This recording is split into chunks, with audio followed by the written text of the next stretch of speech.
एकच काम वारंवार दाखवून निधी उचलल्याचा आरोप. गंगापूर ग्रामपंचायतीची चौकशी करा, ग्रामस्थांची मागणी. नमस्कार, आपण पाहत आहात केजे न्यूज इंडिया मराठी. मी आहे मारुती गुंडिले नळगीरकर. लातूर जिल्ह्यातील उदगीर तालुक्यातल्या गंगापूर ग्रामपंचायतीमध्ये 15वा वित्त आयोग तसेच विविध शासकीय योजनेच्या निधीच्या वापराबाबत गंभीर आरोप करण्यात आला आहे. विशेष म्हणजे एकच काम वारंवार दाखवून त्यावर निधी उचलला जात असल्याचा गावकऱ्यांनी आरोप केला आहे. या संपूर्ण प्रकरणाची सखोल चौकशी करून सत्य समोर आणावे अशी निवेदनाद्वारे मागणी करण्यात आली आहे. शेकडो ग्रामस्थांनी एकत्र येऊन प्रशासनाला याबाबत निवेदनही दिले आहेत. सुधाकर बाबुराव बिरादार यांच्या नेतृत्वाखाली ग्रामस्थांकडून पंचायत समिती उदगीरच्या गटविकास अधिकाऱ्याकडे 20 ऑगस्ट 2026 रोजी हे निवेदन सादर करण्यात आले आहे. ग्रामपंचायतीला 15वा वित्त आयोग आणि विविध शासकीय योजनांमधून निधी प्राप्त झाला असून या निधीतून करण्यात आलेल्या विकास कामाच्या नोंदी, प्रत्यक्ष कामे आणि खर्च यामध्ये तफावत असल्याचा संशय नागरिकांकडून व्यक्त करण्यात आला आहे. एकच काम पुन्हा पुन्हा दाखवून त्यासाठी निधी उचलण्यात येत असल्याचा आरोप ग्रामस्थांनी केले. त्यामुळे नेमके कोणते काम किती वेळा मंजूर झाले, त्यासाठी किती निधी मंजूर झाला, प्रत्यक्षात किती खर्च झाला आणि काम पुन्हा दाखवले गेले असल्यास त्याची बिले कशी काढण्यात आली, असे अनेक सवाल आता उपस्थित झाले आहेत. प्रशासनाने कागदपत्रासह उत्तर द्यावे अशी मागणी होते. ग्रामस्थांनी केवळ आरोप करून थांबण्याऐवजी बँक खाते, प्रशासकीय व तांत्रिक मंजुरी, मोजमाप पुस्तिका म्हणजे MB, निविदा, प्रक्रिया, बिले, वाउचर आणि संबंधित सर्व अभिलेखाची तपासणी करण्याची मागणी केली आहे. तसेच कार्यालयीन कागदपत्रापुरती चौकशी न करता तांत्रिक अधिकाऱ्यामार्फत प्रत्यक्ष स्थळ पाहणी करून प्रत्येक कामाचे अस्तित्व, गुणवत्ता आणि प्रमाण तपासावे अशी मागणी निवेदनातून करण्यात आली आहे. याशिवाय सन 2018 मधील मुख्यमंत्री पेयजल योजनेची सखोल चौकशी करावी आणि स्मार्ट विलेजसाठी मिळालेल्या 10 लाख रुपयाचा संपूर्ण हिशोब तपासावा अशी ही मागणी ग्रामस्थांनी केली आहे. दोषी कोण, हिशोब जनतेसमोर कधी, जर एकच काम वारंवार दाखवून निधी उचलण्याचा आरोप चुकीचा असेल तर संबंधित कागदपत्रे आणि प्रत्यक्ष स्थळ पाहणी करून प्रशासनाने तो स्पष्ट करावा आणि आरोपामध्येच तथ्य आढळले तर शासकीय निधीचा गैरवापर करणाऱ्यावर कार्यवाही कोण करणार, हा ग्रामस्थांनी थेट सवाल केला आहे. ग्रामस्थांकडून प्रशासनाला 10 दिवसात चौकशी करण्याची मागणी करण्यात आली. 10 दिवसात या प्रकरणी कसून चौकशी करून कडक कार्यवाही करण्यात यावी, अन्यथा 2 सप्टेंबर 2026 रोजी पंचायत समिती उदगीर कार्यालय समोर आमरण उपोषणास बसण्याचा इशारा देण्यात आला आहे. या निवेदनावर सुधाकर बाबुराव बिरादार यांच्यासह अनेक ग्रामस्थांच्या स्वाक्षऱ्या असून शेकडो ग्रामस्थ एकत्र येऊन सदरचे निवेदन दिले असल्याने या प्रकरणाचे गांभीर्य वाढले आहे. आता प्रश्न एकच, गंगापूर ग्रामपंचायतीच्या निधीचा नेमका हिशोब काय? एकच काम वारंवार दाखवून निधी उचलल्याचा आरोप खरा आहे का? मुख्यमंत्री पेयजल योजना आणि स्मार्ट विलेजच्या निधीचे काय झाले? या सर्व प्रश्नाची उत्तरे निपक्ष चौकशीतूनच समोर येणार आहेत. त्यामुळे पंचायत समिती उदगीर प्रशासन या तक्रारीची किती गांभीर्याने दखल घेते आणि चौकशीचा अहवाल जनतेसमोर कधी आणते, याकडे आता संपूर्ण गंगापूर गावचे लक्ष लागले आहे.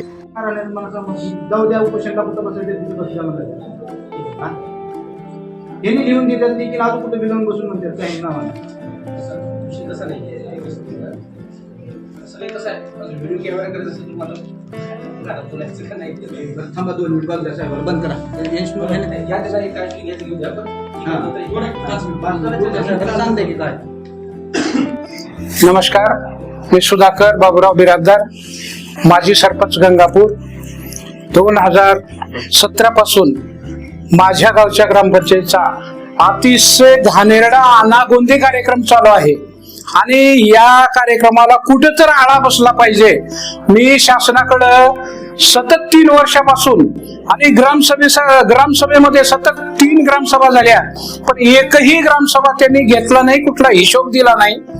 आणि वर्ष संपत आले, 7 वर्ष संपत आले.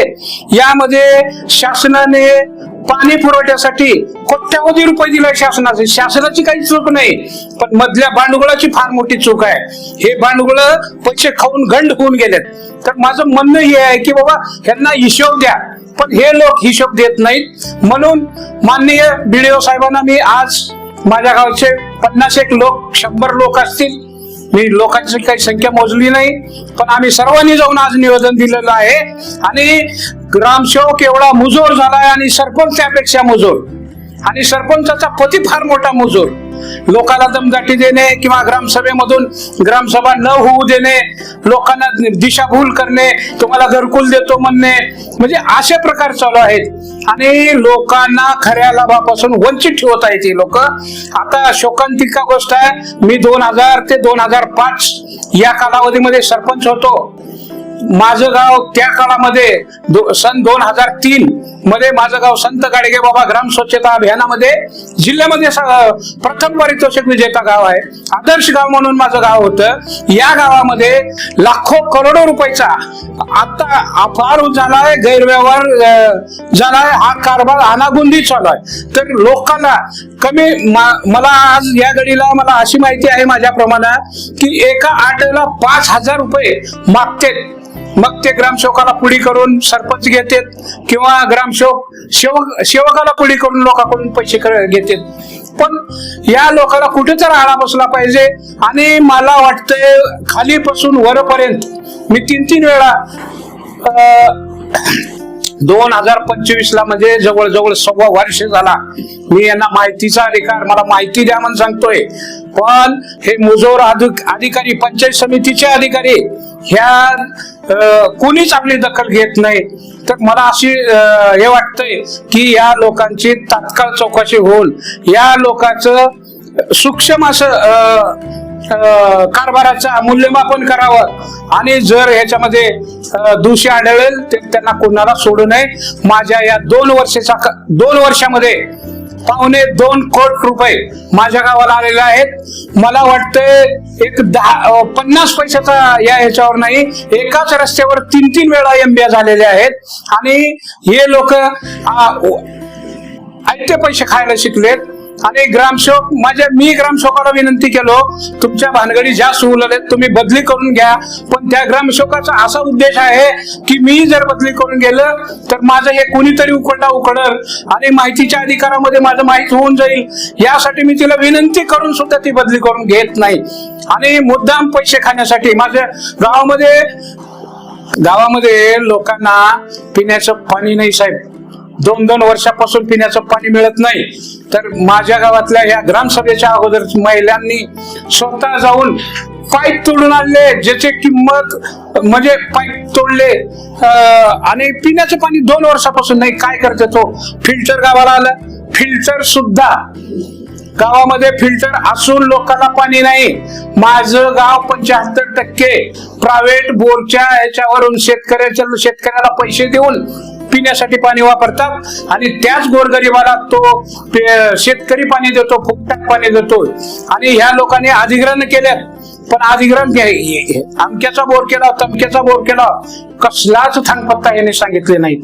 ते अधिग्रहणाचे पैसे तुम्ही अर्धे आम्ही अर्धे म्हणून असं म्हणजे जनतेची ससे होलपट करून टाकल्यात या लोकांनी. तर मला वाटतंय माननीय वरिष्ठांनी याची नोंद घ्यावी आणि या लोकांना कडक म्हणजे अतिशय कडक अशी शिक्षा करावी ही माझी नम्र विनंती आहे. आणि प्रत्यक्ष मी असं आरोप करणार नाही, प्रत्यक्ष तुम्ही काम पहा, मोजमाप करा, मोजमाप करून जर दोषी आढळले तर सोडू नका. आता तुम्हाला शोकांतिका सांगतो, माझ्या गावामध्ये मुख्यमंत्री पेयजल योजना आली, 24.81 लाखाची योजना आहे, म्हणजे जवळजवळ 25 लाखाची आहे. तर 16 लाखाची स्ट्रेंज गॅलरी केला म्हणतोय तो गुत्तेदार.